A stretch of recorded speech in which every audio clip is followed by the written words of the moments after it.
Sekar cab driver எதுக்காக இங்க கொண்டு வந்திருக்கோம் தெரியுமா?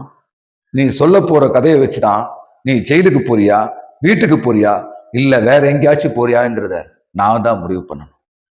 நீ பேசுறதுக்கு உண்டான நேரத்தை நான் உனக்கு கொடுப்பேன்.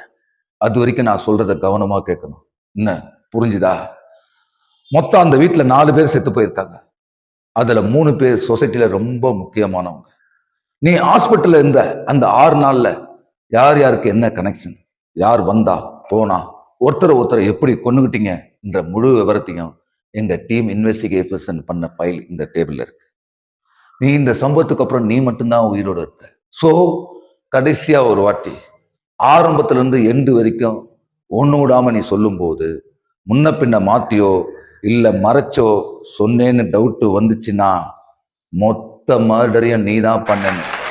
ஃபைலை க்ளோஸ் பண்ணு.